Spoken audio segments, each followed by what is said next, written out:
Hello everyone and welcome to our Arts, Design and Humanities Graduate Success live stream today. Thank you for joining us on this quite gloomy evening if you're in the UK. So in this live stream today, we're going to be spotlighting some of the success that our recent graduates have had in kickstarting their careers and developing their skills further. It's obviously been a challenging year for graduates in 2019 and 2020 because of the global pandemic.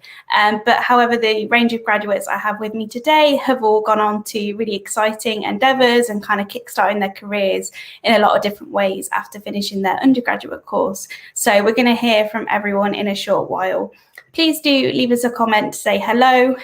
We'd love to hear from you, and we will be answering questions towards the end of the live stream. So if you do have any questions about studying at DMU, graduate prospects, or anything kind of specific to what our graduates today have spoken about, then please do let us know. But let's just start off by introducing ourselves. So my name is Laura and I'm the marketing assistant for the Faculty of Arts, Design and Humanities. So Octavia, if you'd like to introduce yourself. Hello everyone, yes, I'm Octavia, and I actually graduated just last summer from a drama degree. Amazing, thank you Octavia. And Jack? Hello, I'm Jack and I graduated in 2019 with a design crafts degree. Amazing. Ben? Hi, my name is Ben. I graduated in last year from the architecture department. I now work full-time for a top AJ 100 company called Ryder Architecture in London. Great, thank you, Ben. And Connie. Hi everyone, my name's Connie. I graduated with a creative writing degree last summer. That's great, thank you everyone. So as mentioned, we're going to go around each of our graduates and they're kind of going to do a deep dive into what they're up to at the moment and give you some advice and guidance if you're looking into similar careers. So if we just want to start off with Octavia, so what have you been doing since graduating in 2020? Yes, thank you, Laura. I've been doing lots of things actually. And one of the main reasons I chose to study at DMU, studying drama, was because I didn't want to go to a drama school and come out and only be able to act at the end of it. I wanted to be able to continue to develop my other skills in directing and making performances. And I think at DMU, really across all the courses, there's a real focus on kind of coming out with a range of skills and kind of being a broad, rounded practitioner in kind of whatever field you go into. So for me, that was something that was particularly attractive. Also, the facilities were completely new. You know, coming to the campus, I can see how important the arts were, as I thought of the universities, it was sort of just pushed to the side and stuff. So yeah, as I mentioned, I kind of chose DMU just because, yeah, I knew I kind of wanted to come out and be making work in the future, and this is something I actually did.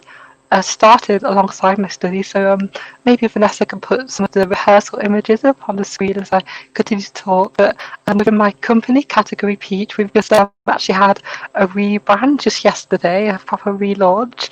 And yes, as you can see, that's our Instagram page. And we actually started off in a local drama group called Urban Young Actors, which is in Leicester. And from there, we kind of broke off, and because we were such good friends, made our own performances.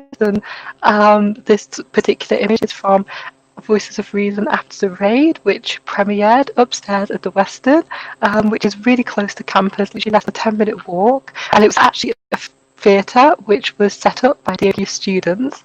And yes, I directed this show, and our shows are very, very funny, very funny, as you can see, very goofy.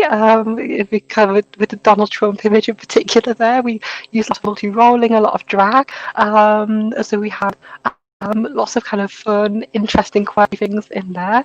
And this kind of opportunity to just really begin to put something on, and begin to really self-produce a play was brilliant, because it really gave us that opportunity to be able to, now that I've left my degree, come out and actually now begin to set up our company in a much more professional way, applying for funding and looking at ways in which we can pay each other and put professional call outs looking for artists.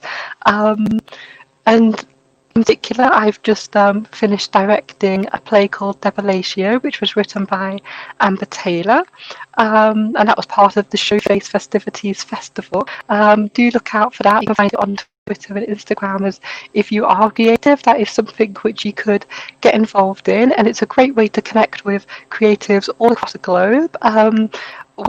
The writer of Debillatio is from Wales, and now we're really close friends, and we're gonna call her after this stream and have a bit of a catch up and begin to plan for how we can work together professionally in a paid manner in the future. And Debillatio was really a play which it was set in Tony Blair's war in Iraq era, and it really celebrates women's ability to adapt and survive in a world which essentially is being torn up by men, whether it's through war or all kind of crazy policies that are put in place. As you can see, that's Olivia Sikora, the lead actress, and this was actually a scene taken from a pre-recorded scene because it was a Zoom play. So we used a mixture of pre-recorded scenes and live scenes. So the pre-recorded scene like this was edited really well. So as you can see, Olivia was actually with a photo frame, and within the actual scene, there's like long shots where you can see she's talking to the photograph of a frame photograph of Tony Blair. So of interesting things. In the back, she has a big web behind her, which has lots of different things like notes on there. Things to do with Tony Blair, as this character had suffered as a result of his choices.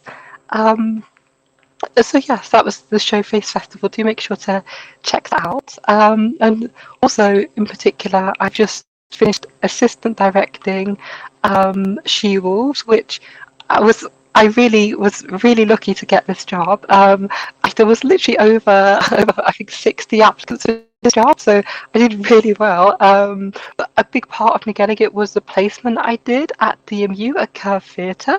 So I assistant directed Memoirs of an Asian Football Casual, which was Curve in 2018, and it was directed by Nikolai Foster. And Nikolai Foster is he is verified on Twitter. He's a huge director, so I pretty much milked that opportunity, and I used all my applications. It definitely helped me to get this job. And as you can see there, that's me in our tech rehearsals, standing in where the cameras was. So She Wolves was a play which we live streamed from a black box studio at Non-Such Studios in Nottingham, and this was done just in November, so within the pandemic. But we live streamed the whole performance, but managed to be able to have it the sort of in-person acting rather than be separate as kind of Zoom calls. And She Wolves was a play which it particularly amplified the voices of young women who were really frustrated with how the world is kind of again being destroyed by men in power that are through the environment and stuff. So one of the main characters is suspended from school because she went to the climate strike change action, the climate change strike. And so yeah, she's suspended from school. So it's really a play that kind of explores all of that. And yeah, I think really the main thing for me has kind of been the fact that the way of working that I am now in all these kind of different areas is something that I built up at DMU on my course, particularly my main focus on how to make work. So that's why I can perform as well. I've performed in the Loud and Queer Arts Festival, but then when I did that, that was continuation of my dissertation work, really, and everything that I was exploring in there. So I was able to literally show them videos from my dissertation to apply for that and end up getting the job. So yeah, it's like I said, it's really been a great continuation of the way that I'd started working, because they were preparing us for the world of work, not just making performances to get a good grade, but actually making a performance thinking about what can you do with it in the future, where can you take it, and what can you do with it further. And yeah, thank you for listening to me. I think we'll just go back to Laura. That's great. Thank you so much, Octavia. That's amazing, kind of the huge range of things you've done, especially considering you did graduate in 2020. So your whole kind of graduate experience has been during the pandemic so far, yet you've kind of managed to dip your toes into so many different pieces of theatre and directing. Am I right? You said that that was your company, Category Peach? Yes, so Category Peach company. So I'm the director, and yeah, do look out for it. Go give us a follow on Twitter because I will be putting paid like call outs and stuff in the next few months. So do check that out. Amazing. Yeah, it's so incredible to see the whole range of things you've done. And I think the performance sector is obviously an industry that is struggling maybe the most during the pandemic, or definitely has been hit hard. So it's incredible that how involved you've stayed in theatre. And like you said, things like Zoom can still be a way to put on a performance. I know that's what some of our students did across drama and performing arts degrees at the end of last year as part of their final projects, and dance actually. So do look on our YouTube page. You'll find all of those performances and news articles about that as well. Yeah, and I think that really helped me in particular, the fact that I started making performances for virtual theatre in my course, and meant that the transition to directing double Asia and creating a Louder Queer Festival act, it was just quite an easy transition because I started that kind of performance making side of things at uni. Yeah, definitely. I'm so glad that your experience at EMU kind of really supported you in everything that you're doing now. And yeah, we look to see big things from you in the future for sure. So now I'd just like to move over to Jack, who's done a very different degree and kind of different career path so far. So Jack, would you like to tell us about what you're up to at the moment? Sure. Hello, I'm Jack. So I graduated in 2019 from Design Crafts, which is a multidisciplinary craft and design course, I guess. So I trained in 4 main disciplines, which were glass blowing, ceramics, textiles, in more textile art than making and designing clothes, and metalwork. So that's making jewellery and working with silver and gold and other fine metals. So yeah, so it was a very, very hands-on course, something that I guess has been particularly affected by the pandemic, all the workshops being closed, so lots of people struggling with that. But I graduated in 2019 before the pandemic began, and yeah, I was lucky enough to be selected to be one of the artists in residence for my course at DMU. So I had a year working using the facilities at DMU to continue to develop my creative practice, essentially. So that was a really fantastic graduate opportunity. And then I also became part of a small business startup development scheme offered by DMU that's called Crucible. And Crucible was brilliant with helping with sort of the research and development stage of setting up my own business. So I'm standing in my studio now, which I've just set up. I got the keys at the start of December, and I design and make ceramics, which I sell online. I've just launched my online shop, which is jackcaseyceramics.com, and you can follow me on Instagram at jackcaseyceramics. And yeah, DMU have been brilliant. So you know, I was able to get work immediately after graduating, kind of directly in my field, working with another ceramic artist in Leicester through the Graduate Champion Scheme, which pays for you to have a paid placement for I think it's 111 hours, which was really fantastic. So that's given me some work, and I've done that a couple of times now. So that's given me some part-time work, and I was able to find work locally in Leicester, working at a college as a technician in their sort of art and design department. So I've been working kind of in a part-time way, and then setting up my own creative practice. So it's been brilliant, really. It's been very exciting. It's all happened quite quickly. But I would say for people who, you know, especially people who require equipment and space and facilities, you know, for their making, to kind of use the time, because there was a period of time where I couldn't use the facilities at DMU as part of my residency because of the pandemic. You know, so that was quite difficult, but I was able to, you know, get my own kiln, get my own studio space. And I'd say to people who are kind of stuck at the moment is to use the time to I guess, plan and organised and almost be like a coiled spring, you know. And so when the kind of pressure of the pandemic is eased, as it were, you know, you can really execute something really cool. So that's kind of what I did. Spent a lot of time planning and ordering things and getting things together so that when the opportunity came up, I was able to grab a studio space. So yeah, I think, you know, DMU, the course really was what attracted me to DMU because it's such a fantastic course, really brilliant facilities in the Vijay Patel building. You know, I absolutely loved studying design crafts for 3 years. It was a fantastic experience. Just got to try so many different things that I guess I wouldn't have been able to try under one roof. And yeah, you know, that's where I kind of picked up ceramics. Just starting in my first year, I hadn't really worked with clay before. And yeah, it's kind of started there and it just developed into what I'm doing now. I'd say there's a definite professional practice element at the course that I did. And I think that's quite a big theme at DMU as well. You know, so teaching you how to apply the skills that you learn in your degree when you graduate and how to use them to find work. You know, and that's what I'm doing now is I'm applying, you know, I feel now that I'm really using my creative degree. I'm applying it in setting up my studio, running it in a way that is cost effective and exciting and manageable, and, you know, trying to make sales and work with galleries and I guess navigate the kind of professional art world, which can be quite intimidating. But, you know, through the study at DMU, I'm really applying that now. And I had opportunities to do placements and engage with live briefs whilst at DMU.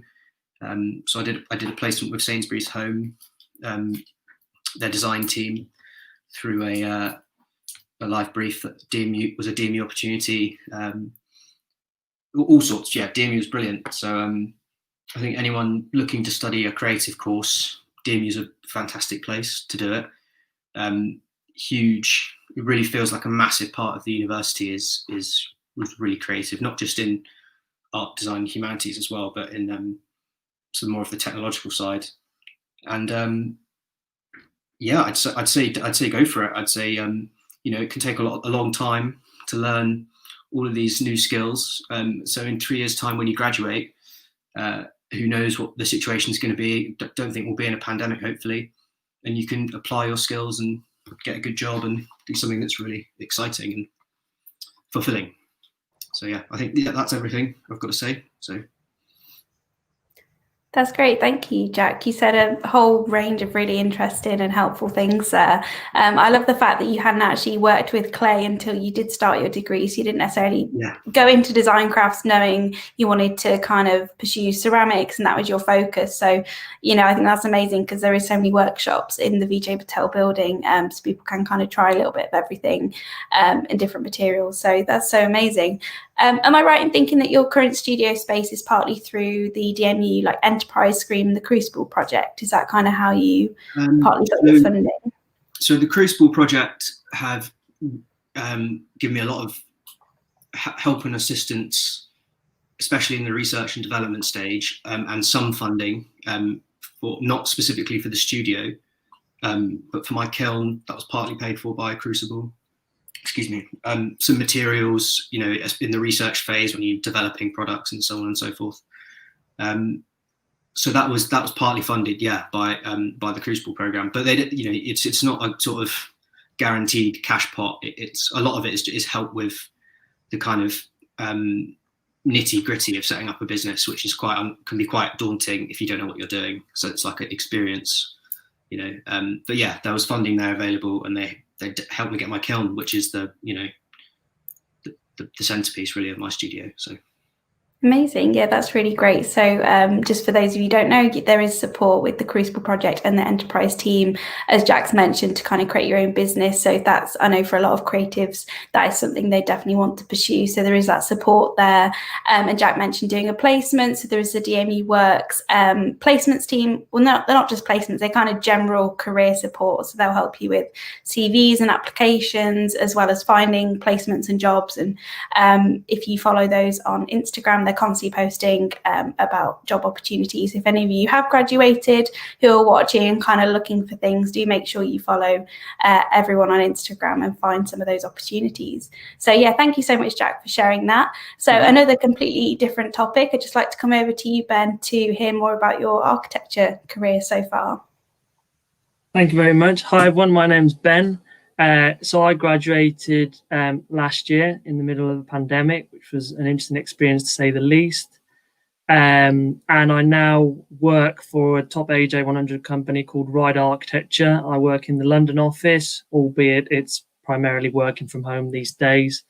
And what is quite odd in a way is that I've actually ended up in the sort of company deals with a variety of sectors and different building types and different sort of projects, but I've actually ended up in the healthcare team. And we do a lot of mental health, a lot of hospitals, and actually a lot of COVID retrofits and COVID vaccine clinics these days, which obviously feels quite nice to almost do something in a way to contribute to the current pandemic and the situation from an architect's point of view.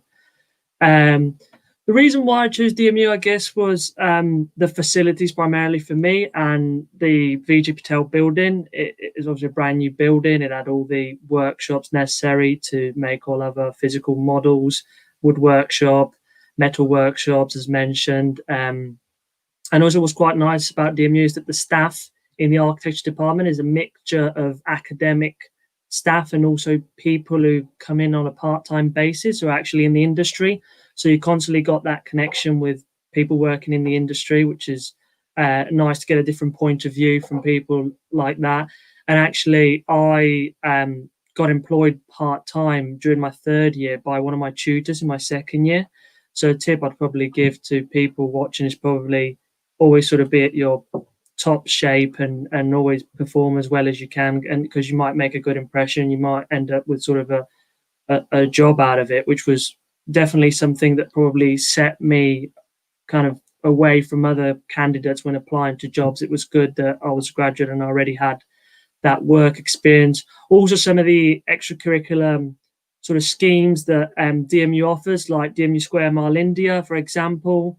I got the chance during my second year at DMU to go to India, where we got the chance to build or help assist in building some houses in a community in India that floods every year because of the monsoon seasons. So that was a really nice sort of voluntary experience that I got to partake in, which again sat very nicely in my CV and amazed all the employers that I had interviews with.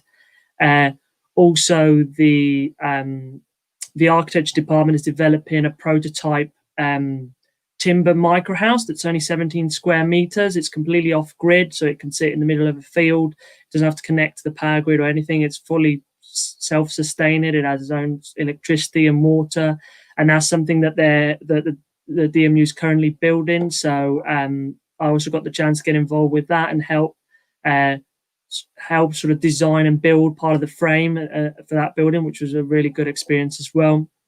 And then also another one that was really good was the mock interview examination that DMU did, where they get and collect architects within the Leicester area. So we got architects to visit us from the industry within Leicester, and we got to do like a mock interview essentially, where we had to bring our CV and our portfolio. And I know a lot of my colleagues actually at uni ended up with jobs directly out of that, because obviously they made such an impression. So when they graduated, they just popped them an email, and next thing you know, they had a job. So that was a really good opportunity as well. And it also almost trained us and got us ready for when properly graduating to actually start sending out to CVs and portfolios to the industry. I think that's about it, actually. That's great. Thank you, Ben. Again, thank you for covering such a range of different things that you got involved with at DMU. It's great to hear that, you know, you could get involved with volunteering and those amazing projects to help improve people's lives in India. I know that's a big highlight for a lot of people that did have the chance to go on those trips and kind of get involved with that. What do you think is kind of your favorite thing about your current day-to-day job that you're doing at the moment? Obviously, it's a bit different being working from home, but I was lucky. I started working in October, so I was lucky to get a few weeks in the office, which was obviously really helpful, especially being a new starter, getting that first contact. Because I feel if you would start fully remotely, you wouldn't get that kind of communication and contact. So I was lucky in a sense to get a few weeks in the office, and now obviously we've migrated to fully working from home. But the company's been really supportive. They've provided laptops to everyone, so that was a sort of initial fear of mine of not having a spec'd out PC to do the work, but actually the company's provided that. And we have constant team meetings to keep in touch and collaborate and kind of have that connection that you're used to in the sort of studio environment, where you can just, walk up to someone with a drawing and say, what do you think? That type of thing. So they're doing really, really well in that sense. And also we have a lot of extra curricular activities within the office, sort of regular design exchanges and relative sessions to do with topics of the industry that keep us all mentally, well and whatnot. And like I said before, I think the best bit now, I guess, is I never expected to end up in the healthcare sector. And actually, it's not something that I kind of was targeting, but it's really nice to sort of know that we're doing our own kind of part and pulling our own weight to kind of help resolve this current situation. Yeah, definitely. That all sounds incredible. Did you always plan to want to work in London, or did you just kind of follow wherever the job took you? Because I know a lot of people definitely aspire to move to London after uni sometimes, and Leicester's conveniently only about an hour on the train. I'll say it wasn't a specific target, but in a way, because of the pandemic, it got to the level, if I'm being fully honest, where you couldn't really afford to be necessarily picky of where you wanted to work. And I was so determined to work because I knew obviously the benefits of it, doing it part-time, and I could see the different variety and level of experience that you got. And there's a fun fact that actually about 80% of architects perform their architectural duties within London. So London's definitely the hub and the core and the centre to be in terms of architecture. There are firms elsewhere, but all the sort of bigger offices, and actually because of the pandemic, obviously, the bigger offices are sort of more resilient and built up to survive this situation, and they were in a position to employ. So that was probably the reason why jobs appeared more down the sort of London area. Yeah, that makes sense. Well, great. Thank you so much, Ben. I'm sure that's definitely inspired some people who are looking to become an architect and go into that industry. And I think, like you said, being involved in the healthcare side of things feels really valuable at the moment. And it sure is probably a turn that maybe your company wasn't expecting to get involved in to this level. But it's amazing that you feel like you've made an impact and enjoyed that. So lastly, I just want to come over to you, Connie. So you've obviously decided to stay on for a postgraduate degree after finishing your undergraduate course. So do you just want to talk a little bit about that decision and kind of your career goals after that? Yeah, so when I started my bachelor's, I had one goal. I wanted to make sure that I wrote a novel and I got a manuscript that was finished and ready to be sent out to editors and publishers. So the first and second year of my bachelor's, I was kind of experimenting with writing and finding my identity as a writer and kind of getting my craft up to the standard that I wanted it to be. But it was third year that I really started to hit my stride with my projects. And it was third year that I actually had the novel idea that I'm working on now. So I had the year to kind of work on it, develop it, get some chapters out, get some drafts. And I actually submitted it for one of my final assignments, which I got a really good mark for and I was really happy with. But then with the pandemic, I suppose things kind of got a little bit short. We had to move home. I probably haven't left my home since I moved back home. So the resources were kind of cut short and it was a little bit difficult, especially with motivation. But then I saw that the Masters was being advertised, and it's something that I've always considered doing anyway, because I would quite like to go into maybe higher teaching as well when I'm older. And it was advertised as something that could help me specialise my research for my project, because the MA is an independent kind of project that you do yourself. You're not necessarily guided through it. You find your own research and resources and you find the things that are specific to you.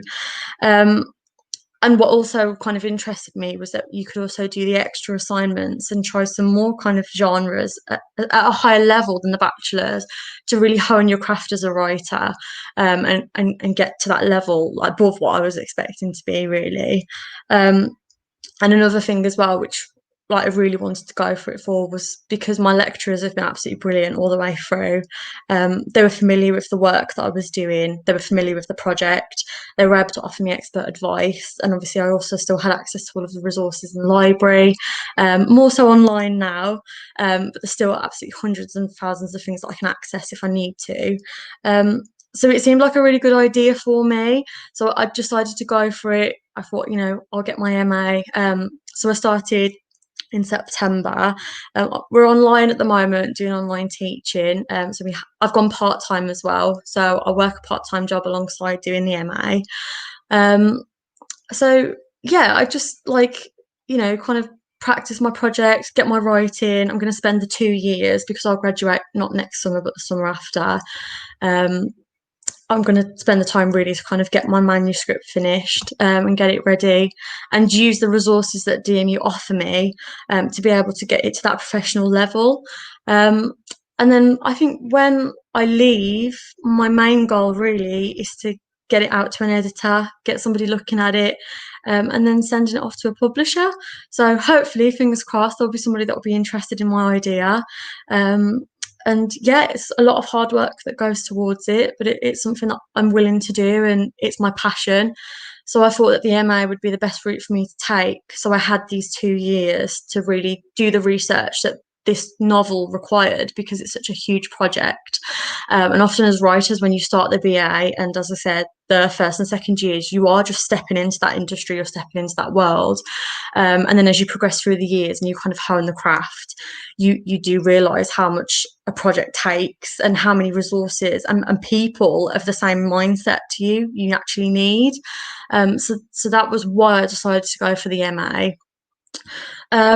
Yeah, DMU as well has been really, really helpful with affordability for my MA as well, because we offer the VC scholarship.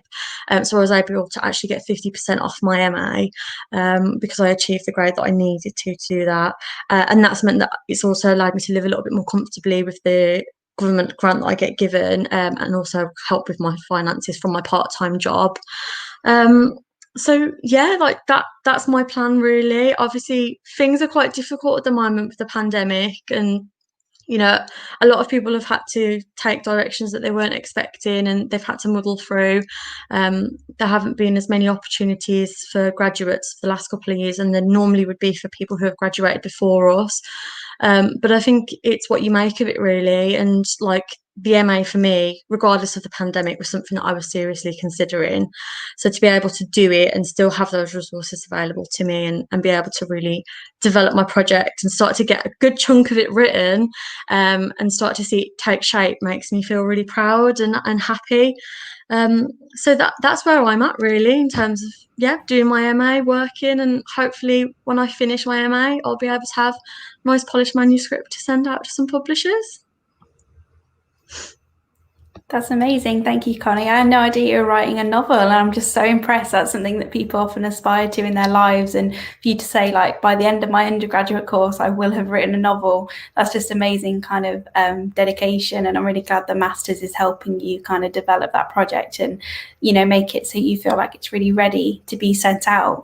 I know a lot of our creative writing members of staff are published authors themselves. So have they been able to give you specific advice for your kind of next step in your career in terms of getting it ready to send off to editors and so on?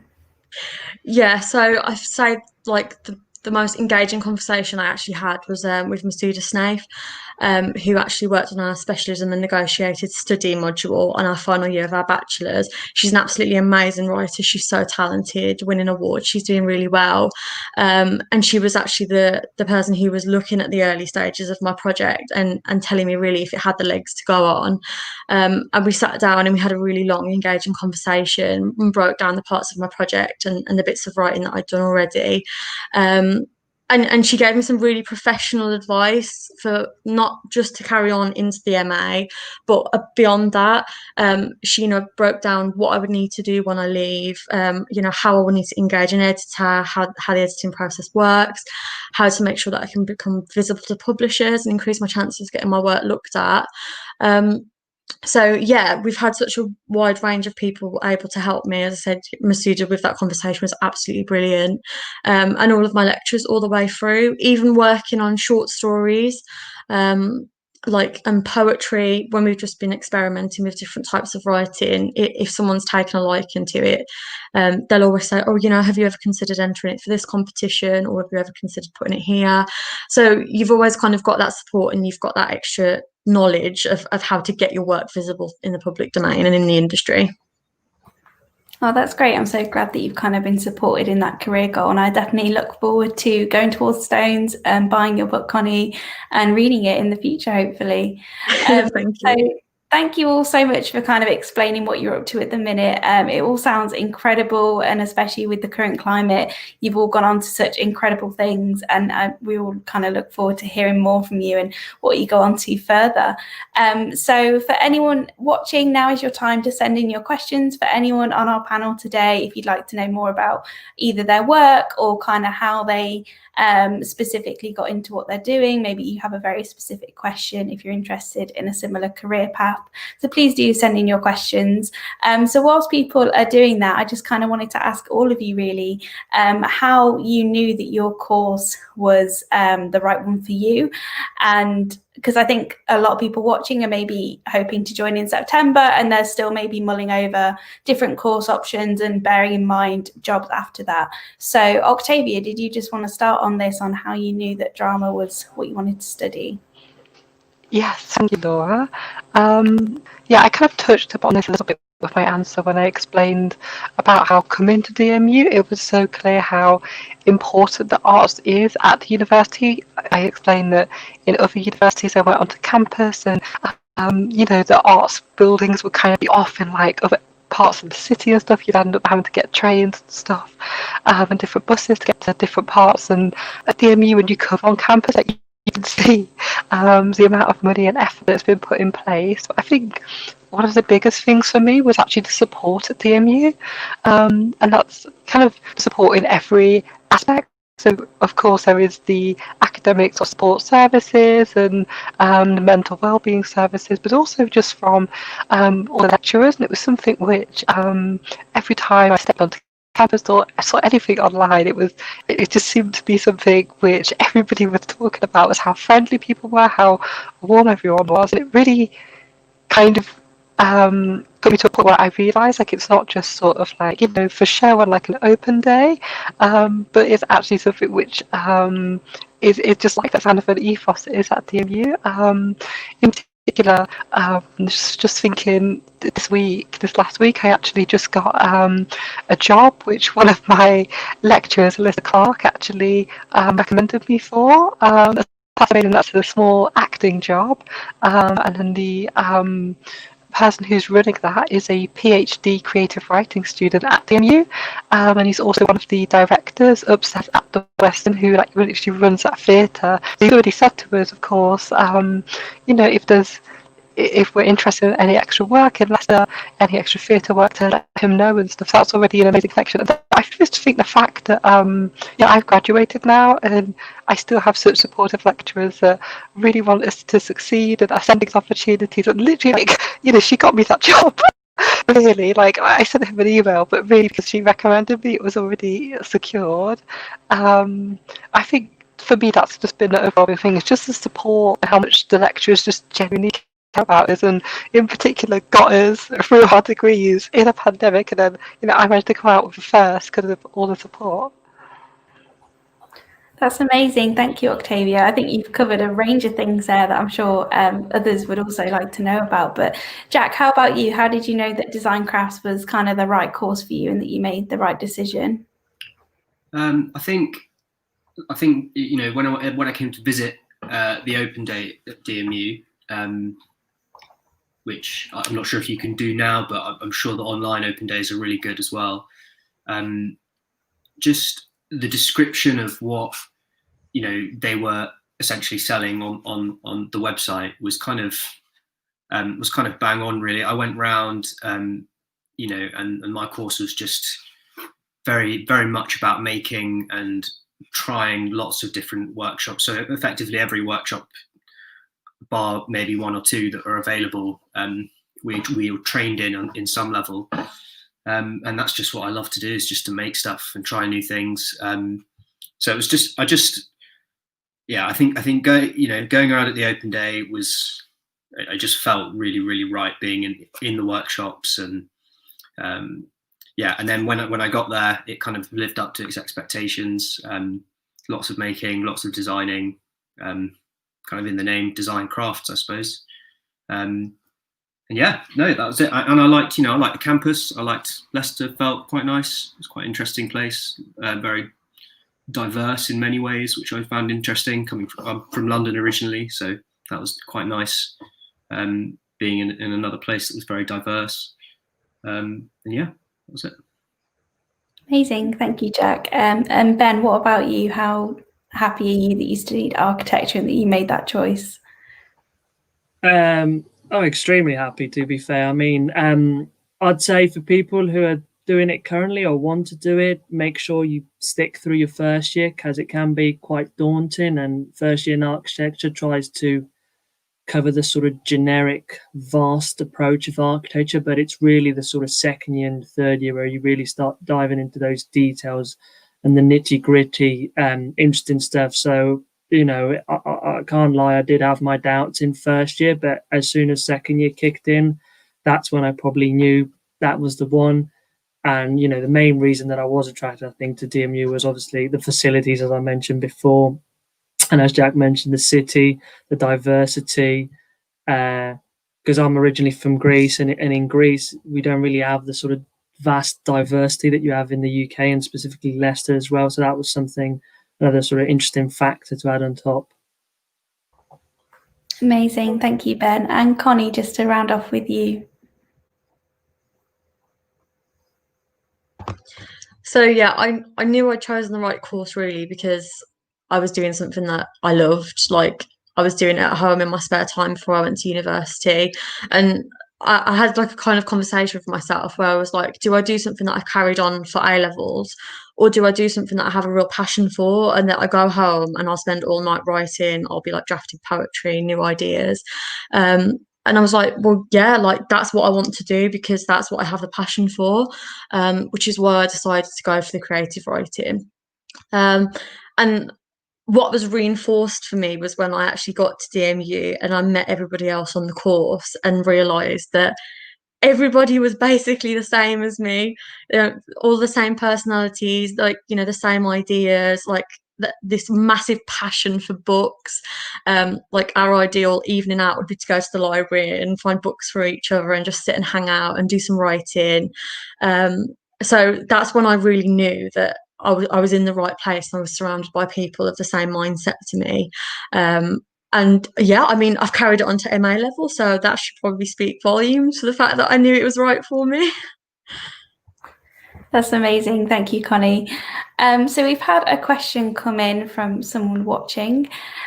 So they'd like to know, graduates for footwear design guaranteed to get placements or job placements in the industry afterwards? So obviously we unfortunately don't have a fashion or footwear student with us today, but I can give you a little bit of advice on this. But I would definitely recommend if you go to our footwear design course page, and also if you book onto our next digital open day on Saturday, the 13th of February, then you can ask this question to someone more suited to answer than myself.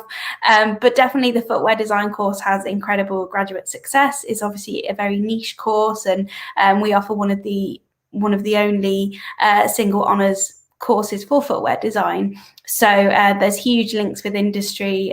Again, I'm not the best person to answer, but I know they do projects with the likes of New Balance, various companies, and they all go on to kind of find amazing careers in that area.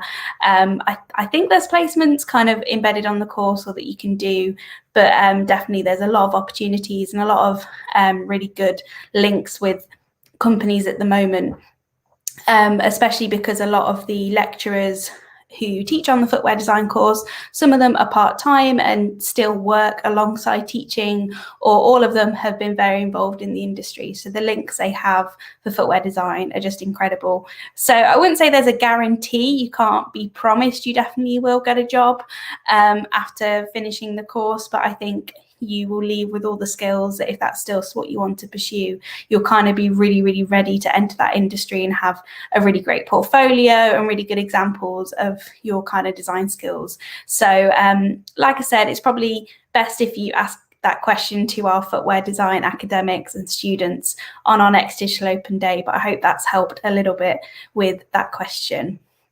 I believe we've had another one come in from Rahul. So this is for you, Connie. So as you've said that DMU explores various genres, will it be difficult to explore poetry if you have very little interest in that? So what's your view on this, Connie, in terms of the range of things that you write? Yeah, so hi Rahul.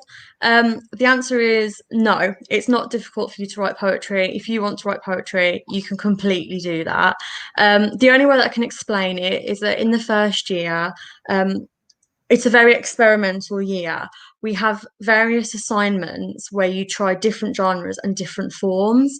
And in a way, that is really good because you can kind of discover things that you might have not thought you'd like, but then you can also decide that something that you did know you liked, you really like. So in the second and third year, then you do have that liberty to be able to explore a little bit more.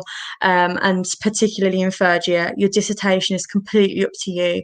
You can do a collection of poetry if you want to. You can do something new that you've discovered along the journey as a writer. So yeah, there's absolutely no restrictions on what you write. As I said, like the main thing is just the first year, just having that kind of broad range and covering all bases within the industry, so you can kind of get an understanding of how the writer's world works and what it consists of. Another thing as well that you might be interested in is that in third year we do a publication project where we will self-publish some of our own work. Like for the year I did it, there were such beautiful publications of all different ranges. One of my friends actually did a poetry collection. It was so beautiful. So yeah, you're completely free to do whatever you like, really. You can tailor the degree to you. Amazing. Thank you for answering that, Connie. And like you said, I think you might need that foundation in a variety of different writing styles to begin with, and then you can kind of specialize. And I think sometimes people go into courses thinking they definitely like or don't like a certain aspect. And maybe that's true because they've tried it a bit before, but I think university maybe leads you in a different approach and kind of a new way of looking at something. So obviously earlier we mentioned that Jack had never worked with clay before, and now he makes ceramics, and that's kind of, so he may be, I mean, I don't want to speak for you, Jack, but did you kind of come into your course thinking I definitely want to, or I definitely prefer using a certain material and want to make a certain thing, and then you changed your mind? Or Yeah, hi. I came into my course knowing I wanted to do more making with you know, hands-on making and pick up a craft as opposed to designing digitally, which you do a lot at A level and GCSE, and you do some, you know, DT, you do some making, but it was that and yeah, no, there was you know 4 kind of main craft specialisms that I mentioned. Was glass, so that's hot glass and cold glass, textiles, ceramics and jewellery, and then the kind of subsidiary workshops that Ben mentioned, you know, wood and metal fabrication and 3D printing, laser cutting, you know, metal machining, so with lathes and all sorts of things. And yeah, we just got to try it all, and it was just free roam. In the first year, it was just like, right, just go and find out what you like, and then we started to refine that over the course of the 3 years. So I actually spent a lot of my time working with ceramics and metalwork. So I kind of was doing both of those things because I loved making jewellery and I liked working with ceramics.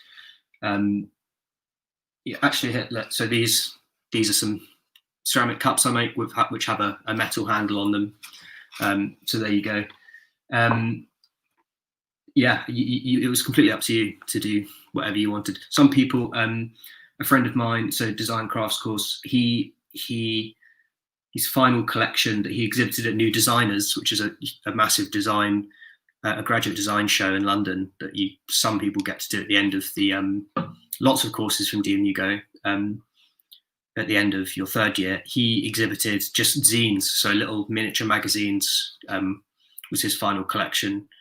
So he, having come onto a course that's about glass, metalwork, ceramics, and jewellery and textiles, he ended up doing, printing with all sorts of different technology, some digital printing, some stamps and screen printing, and exhibited that. And there was other people who exhibited, hand blown glass sculptures, me with ceramic pieces, some people purely wood pieces. So yeah, it was really, really varied, and you just got to do whatever you want. It was brilliant. Great, thank you for that, Jack. We're approaching the end of this live stream today, but I'd just like to ask all of you one last question, and that's, what is your advice for someone who's about to go to university? So either course and career related, or more general, kind of what would be your main piece of advice now that you've gone through the whole of your undergraduate course? If we want to start with Octavia on this one. Hi, thanks, Laura. Yes, I think my main piece of advice for someone going to university would be to look for and take opportunities, because there is so many that DMU has to offer, but it's just something simple. It might be something as simple as just checking your emails and keeping on top of them, because there are lots of opportunities and often they're targeted at you. As I mentioned, we actually have our lecturers would actually personalise suggestions to us, and still actually do after I've left. And so you would get things which are kind of based on your interests, what you've been studying. If you've begun to carve out a particular type of practice, the lecturers may email you about what you're interested in, but also from more general emails from the university and from the careers team and stuff. But it's also you just stuff on notice. But just there is so many opportunities, and you will be told about them, but of course you have to go out and get them yourself. As I mentioned, I assistant directed Memoirs of a Football Casual at Kerr Theatre, and I had to apply for that and ended up having a half-an-hour interview with Nikolai Foster, and even just that before I got to role, just having the interview, all of a sudden he knows who I am, and because I have that DMU Curve relationship, and the fact that I did other stuff with, such as the DMU Curve co-production, all of a sudden he knows who I am and put in a really good impression. So I think it really is taking those opportunities, and the same with DMU Global opportunities. Of course, straight away it might not be possible to go on a trip, but definitely, as I think someone else mentioned, you'd hope in 2-3 years' time, when still in the pandemic, especially now we've got a vaccine, and so there would be future opportunities. And I think back to my first global trip that I went on, and before I applied, I was like, do I really want to? I was like, it's a lot of effort to have to apply. It's literally just the one question. That was so silly, because I had the best time and made so many good friends on that trip. And that was the first time I really bonded with everyone on the course, actually going on the DMU Global trip. And of course you learn so much about the world, and it makes you so employable, as someone else mentioned. And so that's what I would just say, is try stuff out. Even if you just apply for something, you don't have to say yes if you don't want to go eventually, or if you just decide, you could check it out, go for 1 week, dip the next week, pick and choose which things you like, but just make the most of everything. That's amazing. Thank you, Octavia. Yeah, definitely DMU Global is a big highlight for people. And as you said, maybe not immediately in people's first year, though, those trips will be available. But I know there is still work being put in to still have international connections on certain courses, even if you can't physically go to a certain country. But yeah, hopefully in your 3-year journey, those trips will become available again. So Jack, what's your main piece of advice for someone about to go to university? I think my advice would be to pick something that you're passionate about, because then it's easy, really. If you're desperate to get up in the morning and go into the workshops and make something cool, then it makes your degree a lot easier. Whether you're really passionate about nursing or creative writing or architecture or drama, or making. I think if you're passionate about it, it's a lot easier. I wouldn't worry too much about. There's a lot of creative courses get a lot of kind of negative press, whether you can get a job and what is it a good idea for the future, and do you need to retrain in something else. And I'd say if you're passionate about what it is that you pick, you'll make it work. For me, I love making, and I've made it work. But I work for myself largely. Obviously I have a part-time job as well, but I largely work for myself in something that I love doing every day. So I'd just pick something that you love, and you'll smash it. Great, thank you, Jack. What about you, Ben? I would say, like Jack mentioned, if you pick something that you love and you're passionate about, the rest is really easy and self-explanatory. I was kind of the same. I was almost craving to go to the studio space. We'd be working 12, 14 hours a day on drawings, and it would just feel like fun. That was our fun in a way. But I'd say take part in any kind of activity that DMU throws at you. Like Octavia mentioned, your DMU global trips. What's really nice with the architecture courses as well, that they're actually intertwined with the kind of modules as well. So some of our sites that we had to design on actually were based on locations that we got to visit during our DMU global trips, which was quite nice, and it gives you a quite varied portfolio because, we had sites varying from Leicester to, when we went second year, we went to India. So we had sites in India, and then third year actually just managed to sneak in a trip to Berlin before the pandemic. So that we had also sites in Berlin, and it really, that's something that all the employers I kind of got in touch with, something that they picked out was just the pure sort of vast variety of locations, climates, because obviously each kind of country and site has a different sort of way that you deal with it and you design it. And yeah, really just take part in everything, whether it's your DMU Global, like I said. For example, we had also something that DMU partakes in is what they call the RIBA mentoring scheme, which is to do with the Royal Institute of British Architects, where you get to visit a firm over sort of 3 or 4 times. I think you get to go there, see how they kind of operate. You then get to go on site with them, which is a really good opportunity for a lot of our students because you don't have that construction on site experience. And they also do like a CV and portfolio session review, so that's really something good to look at. And I do know that they are still doing this, albeit virtually this year, but that's something that they're still doing, which was really effective and useful. Great, thank you, Ben. And Connie, what's your main piece of advice for someone about to go to university? Yeah, I think as I touched on earlier, mine would probably be to really make the most of being in a community of like-minded people. You're never going to get an opportunity again where you're going to go somewhere and you're going to be in a room with people who have very, very similar passions to you and of the same as you, and want to do the same things as you and have the same interests as you. So I'd definitely say make the most of that, because for me that was invaluable, and being able to have that kind of family where we workshopped each other's work, shared reading recommendations, and just supported each other.